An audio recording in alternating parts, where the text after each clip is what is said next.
280 out of 360 अगर इस range में मार्क्स आ रहे हैं, जो कि मतलब obviously one of the top cream student जो इसको स्कोर करेंगे, जो बहुत मेहनत कर रहे हैं, जो एग्जैक्ट मेहनत कर रहे हैं, और अगर आप टॉप 100 पे हो तो आपको पता है आपको क्या मिल जाएगा। ठीक है, आप IIT बॉम्बे इन हो। सो हेलो एवरीवन, देखो आपकी आंसर की आ गई है, आपका रिस्पॉन्स शीट आ गई है, तो दोनों चीजें आ गई हैं। अब आप एग्जैक्ट मार्क्स निकाल सकते हो, और अगर आपने एग्जैक्ट मार्क्स निकाल लिए, जो लोग ने एग्जैक्ट मार्क्स निकाल लिए, इसके लिए आपको कुछ नहीं करना है। As you get the exact marks, बस आपको सीधा सीधा आपको ये पता करनी है कि आपकी इस मार्क्स से रैंक क्या आएगी और आपको ब्रांच क्या मिल जाएगी। ठीक है, वो डिटेल सेशन होता है, पर मैं बहुत शॉर्ट में कर रहा हूँ। शॉर्ट में सिर्फ समझा रहा हूँ कि किस रेंज के बीच में कितनी रैंक आने के चांसेस हैं। इससे आपको क्लैरिटी मिल जाएगी, मेरे को IIT बॉम्बे, IIT दिल्ली, इसके कहाँ कोर ब्रांच मिलेगी, कौन सी ब्रांच मिल सकती है, दैट्स इट। ठीक है, और आपको एग्जैक्ट मार्क्स पता है सबको। अच्छा, जो लोग ड्रॉप ले रहे हैं या जो लोग अभी 11th में 12th में, वो लोग सिर्फ ये देख ले कि भाई कितने मार्क्स हमें लाने पड़ेंगे JEE एडवांस के अंदर, सो दैट मेरे इतने बन जाए और मेरी लेवल ऑफ प्रिपरेशन क्या होनी चाहिए, मेरे मॉक में कितने आने चाहिए, बिल्कुल क्लैरिटी मिल जाएगी। और ये बहुत ज़रूरी है समझना। ठीक है, because if you don't know what is your final और what should you should expect कि मुझे कितने अपने मार्क्स को कहाँ तक ले जाना है, तब तक आप क्लैरिटी से कोई भी प्रिपरेशन आप नहीं कर सकते हो। हमारी जीनियस सीरीज चल रही है इस चैनल पे, तो जरूर देख लेना उस जीनियस सीरीज को। इसमें फिजिक्स पढ़ा रहा हूँ, ठीक है, जहाँ पर आज मेरा मतलब पहला लेक्चर हो जाएगा वन शॉट में। इसके बाद हम 11th का और 12th का अलग अलग वन शॉट लेते रहेंगे। पहले समझ लेते पेपर बहुत सिंपल सा, बहुत शॉर्ट में। देखो सिंपल सी बात है, एक पेपर 1 पेपर 2 में अगर मैं कॉन्सेप्चुअली देखूंगा तो कितने कितने मार्क्स का क्या क्या आ रहा है, वो ये है कि भाई ये मिला के आपका 60 मार्क्स बनता है। ठीक है, ऐसा ही सेम पेपर 2 के अंदर है, एक सब्जेक्ट का, तो एक सब्जेक्ट आ गया 120 मार्क्स का, 3 सब्जेक्ट आ गए 360 मार्क्स के। तो आउट ऑफ 360 क्या स्कोर लाना है, उससे क्या रैंक बनेगी, और पेपर किस पैटर्न पे।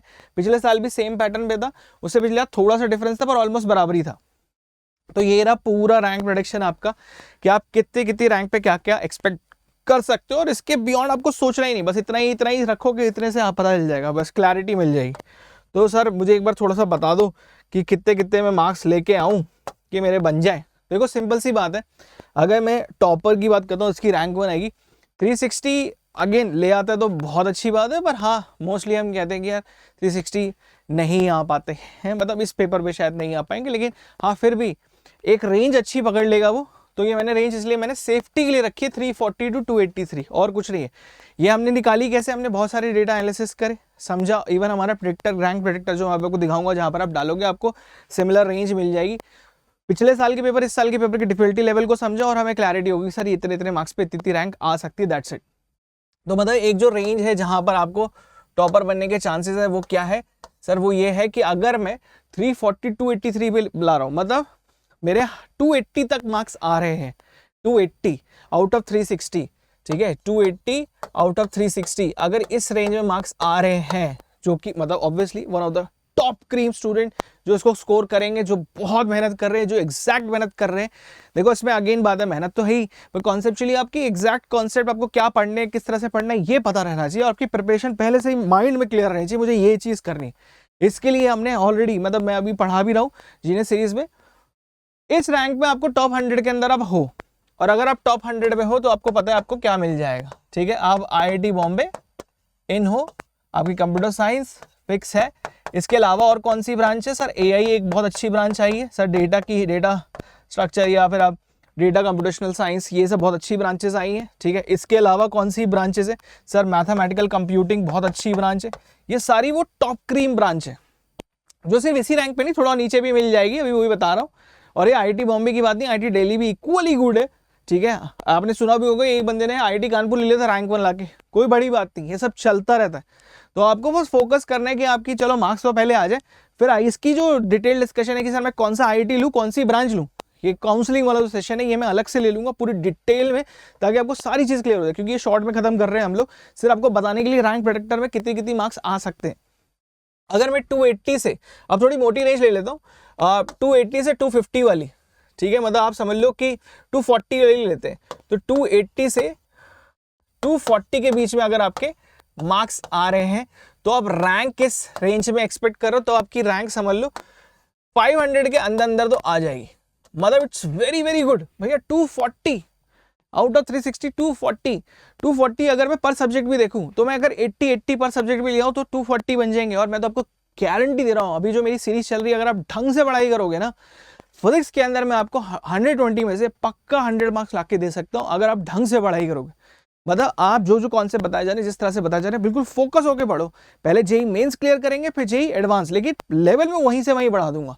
पहले बहुत ही फंडामेंटल, फिर फंडामेंटल से जेई मेंस सीधा एडवांस, कोई दिक्कत नहीं। अब ये देख लो 500 रैंक के अंदर अंदर आ जाओगे अगर आप ये रेंज को पकड़ते हो। 240 यार लाइक काफी मैनेजेबल है।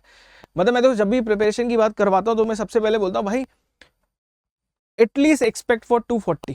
वाई 80 मार्क्स ईच लाने हैं। कहीं अगर ज्यादा ला सकते हो ले आओ, कहीं थोड़े कम मुझे चलेगा, पर इतना तो फोकस करके चलना है मिनिमम।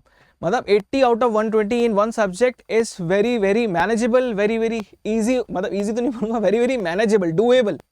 ठीक है, तो इट्स वेरी वेरी इंपॉर्टेंट कि आपके इतने मार्क्स आ जाए एटलीस्ट। फिर मैं एक बड़ी रेंज ले लेता हूँ, जहां तक मैं ले लेता हूँ कि सर 240 से अगर मेरे 200 मार्क्स तक आ रहे हैं, क्योंकि यार ये रेंज में काफी बच्चे लाई कर जाएंगे, तो ये कितनी कितनी रैंक तक मैं चला जाऊंगा, तो तब तुम चले जाओगे।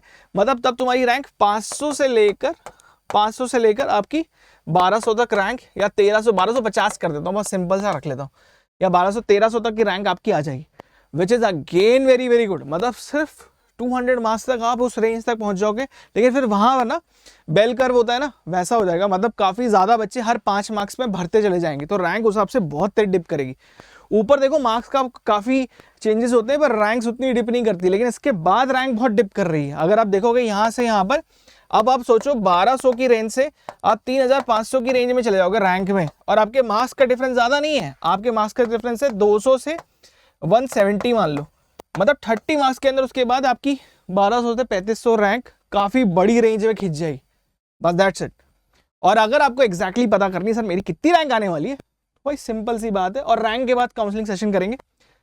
ऑलरेडी हमने जेईई एडवांस का रैंक प्रेडिक्टर लाइव कर दिया है अपने अनअकैडमी पे, ठीक है, लिंक दिया हुआ है इसी वीडियो के डिस्क्रिप्शन पे। इफ यू वांट टू, मतलब इसके आगे आपको स्टडी करना हो, जो लोग अभी उस मोड में कि भाई ड्रॉप ले लें, या फिर जो बच्चे अभी 12th में या 11th में जिनको स्टडी करना है, वो यहाँ पर मतलब ये तो यूज नहीं कर सकते, पर जब आप अनअकैडमी में जाते हो you can go for check courses. अभी तो एक फेस्टिवल भी चल रहा है, ये स्कैन कोड से आप पता कर सकते हो आपका कितना कॉलेज रहेगा। रैंकर वाला रिवॉर्ड प्रोग्राम बाद में बताता हूँ, पर ये क्या चीज़ है, जैसे ही आपको अगर एग्जैक्ट पता करना है तो आपको यहाँ पर कुछ नहीं डालना है, अपने मार्क्स डाल देने, ठीक है, कि आपके सर मार्क्स कितने आ रहे हैं।